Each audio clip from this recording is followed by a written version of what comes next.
You got blues phrasing at the end of some of those. It sounds Yeah, really good. well, Do you I like started the out blues? playing Blues Breakers with Clapton, where he's Vino comic book. So I copped that in the beginning, but then I started using that feeling, but rowdier, you know, just more aggressive, you know, more attack. Like you said, I end a lot of phrasing with the bluesy feel. I mean, that's the feeling I was after, you know. But actually, I've turned that feeling into a much more aggressive thing.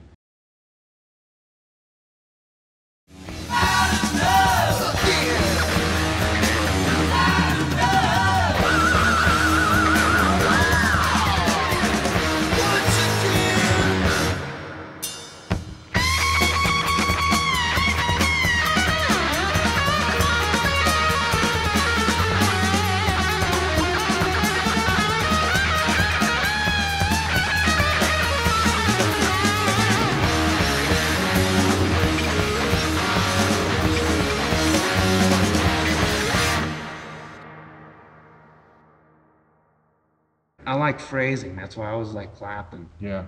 You know, I mean, he'd do. I don't know. He would just play it with feeling, phrasing. It's like someone talking.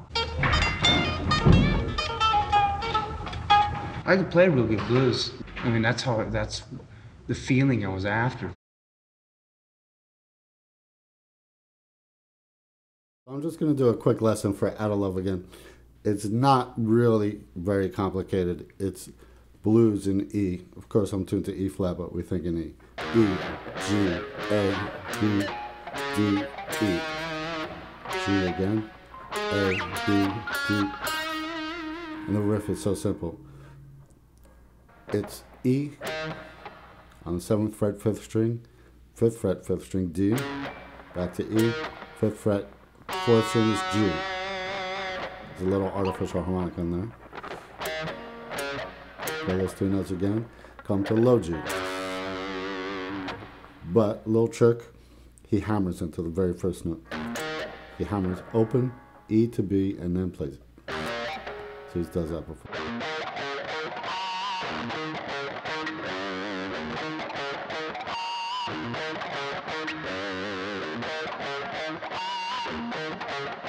There's something a little bit different if you really want to be like technically precise. When the vocals come in, he does that. But then he does this. Slides from G to B. So when I slid up, I played 7 on the 6th string, 5th string, and 6th string again with a bow.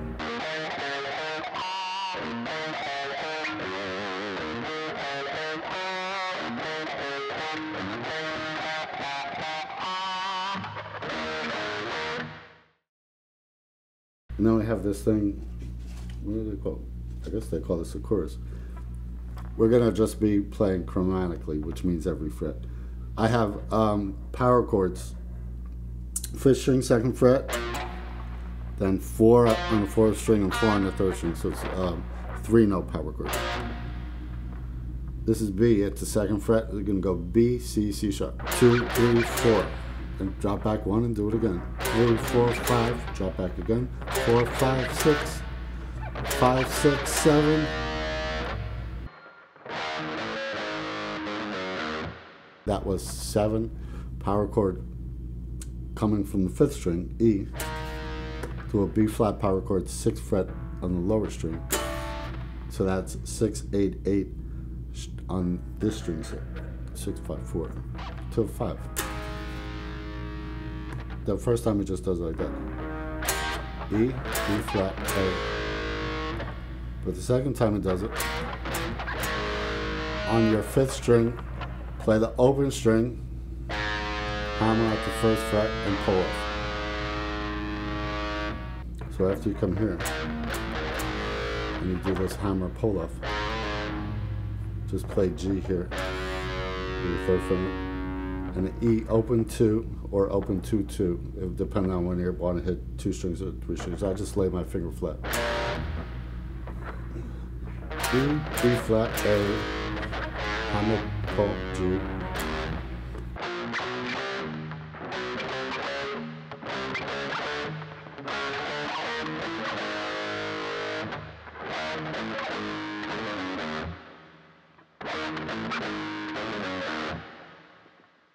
The solo is so simple. Just play the 7th fret on the 4th string with some artificial harmonics. You're gonna play it quarter bend, bend a little more, until you finally end up at a full step bend.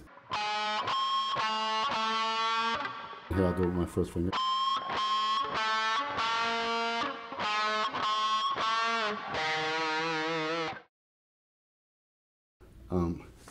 But before we get to that, I just want to show you how he gets the effect. I'm going to put a picture of the flanger settings up. It's the very high settings. It's about 75% depth, which means, you know, the wobble back and forth is very wide. It's very wide wobble. It's very fast. And he's playing this note here, 4th fret on the 6th string, C sharp. I'm going to demonstrate here, show you what feedback is, just because, I mean, I'll play it for you later, but I'm going to show you. Feedback is when the sound comes out of the amp, goes into the pickup, back into the amp, and creates a loop, and the sound just keeps going from one to another. I'm sure everybody's heard feedback, maybe you don't know how it's made. So when you intentionally want feedback, and I'm going to do it like this, I'm going to turn up the volume.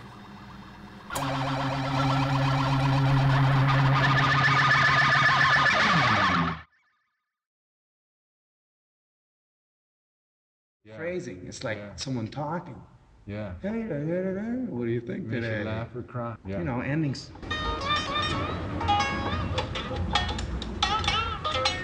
You know, it's a question-answer trip.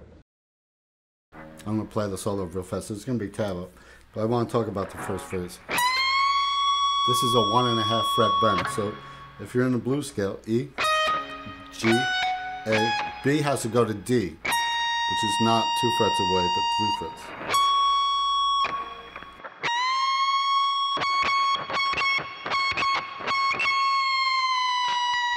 And release it slowly. So what this is pattern 3 of the pentatonic scale, if you know pattern 3.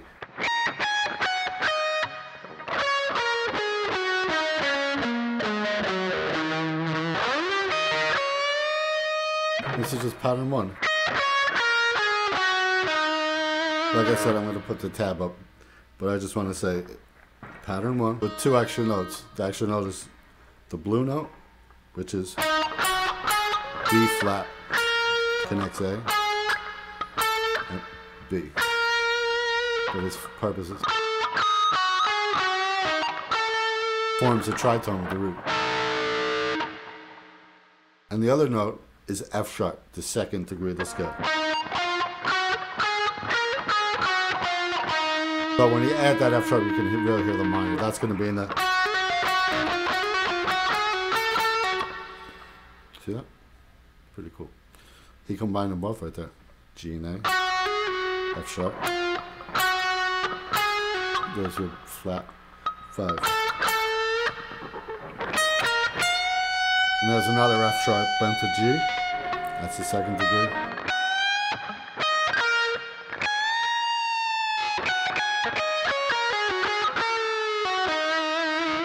You can see that in a way, in a very small way, you can see where he did learn the blues from Clapton. He does have blues at the heart of his soloing style, but he just took it to outer space. I call it like hyper blues. It's super fast, and the phrasing in here, this is based in the blues, but it's beyond what anybody else was doing. This was in 1979, and he just had the tone, the sound, but it was all about what he played. It's not enough just to have the tone and the sound and the amplifier. Like, you gotta also know what you're doing.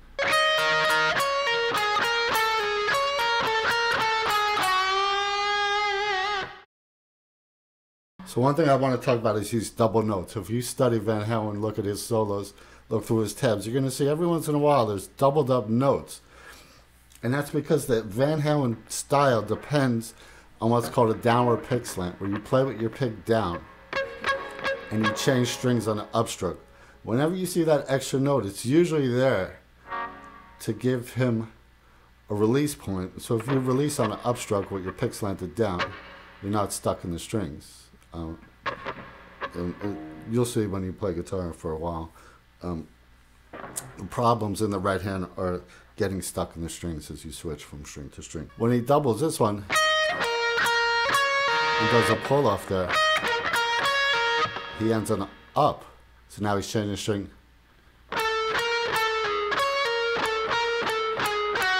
Ended on an up.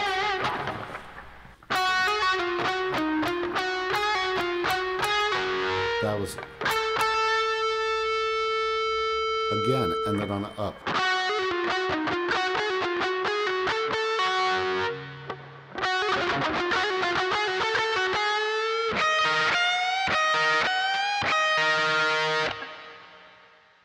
So he took this Jimmy Page kind of thing.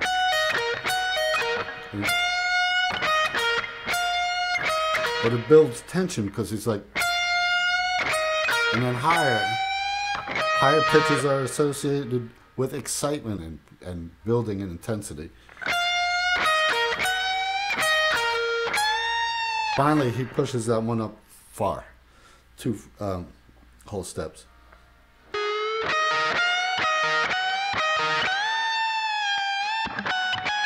And here's a double again. So he's playing the first string, so he ends on an up.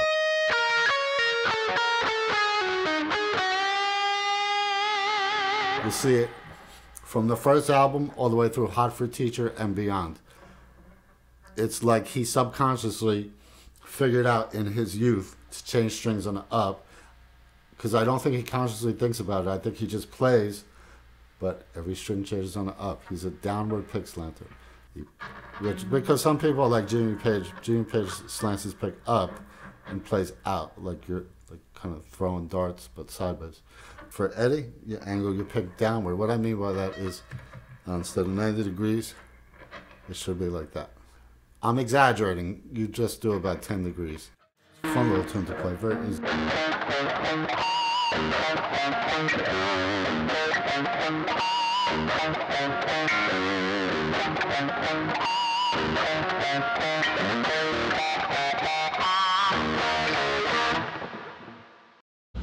Is your playing progressing always, do you think? I don't think it's ever progressed. It just gets weirder all the time. Yeah. Do you ever get... I mean, how much can you progress? I'm as fast as I can possibly get, almost. Yeah. Or you know, it sounds wrong. I know it's gonna sound wrong on tape, but I mean, I can't picture myself being too much faster. For what reason? I mean, you can only go People can only hear so much anyway. exactly. But you don't have to become faster. You can become different. So right, and that's what I'm trying to do, is being weirder and different.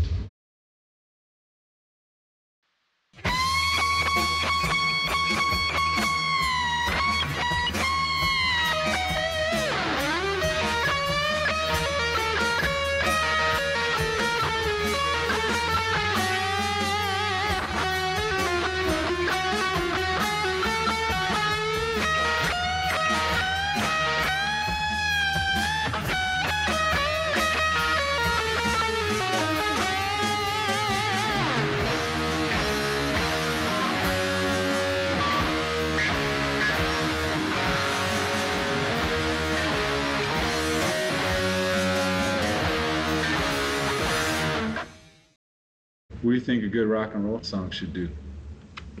Move you in any way. Depress you, make you happy, make you horny, make you rowdy, anything.